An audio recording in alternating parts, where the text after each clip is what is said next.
अब इसके बाद अभी पता चला है अमेरिका से हमारे डोनाल्ड ट्रम्प जी आए हैं, जो वहाँ के पूर्व राष्ट्रपति भी रह चुके हैं। इस मरतबा फिर चुनाव में उतरे हुए हैं। हिलेरी के सामने वो चुनाव लड़ रहे हैं, जो कि भारतीय मूल की औरत है। आइए आइए आइए, हमारे मेहमान आ गए हैं। ये हमारे, आपको बताता चलूं, ये हमारे प्रधानमंत्री नरेंद्र मोदी जी के बहुत गहरे मित्र भी हैं। इनमें भी उनके साथ पढ़ाई की है ये। अब मैं आप लोगों को यौम आज़ादी पर इनके स्पीच को सुनाता हूँ।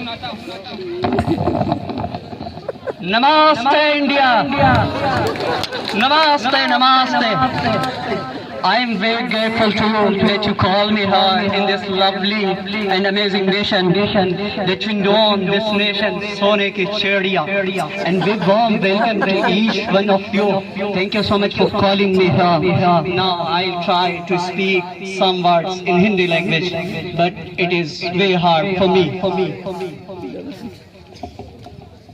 प्रिय देशवासियों, इंडिया और यूनाइटेड स्टेट का आपसी संबंध बहुत अच्छा है। आज पूरे भारत देश में इंडिपेंडेंस डे मनाया जा रहा है। आज़ादी के इस शुभ अवसर पर हम आप सबको कांग्रेचुलेशन कहना चाहते हैं और अपने प्रिय मित्र नरेंद्र मोदी को धन्यवाद देना चाहते हैं कि उन्होंने मुझे इस खूबसूरत देश में आमंत्रित करके अपने सीमाई रिश्तों को और मजबूती अता की।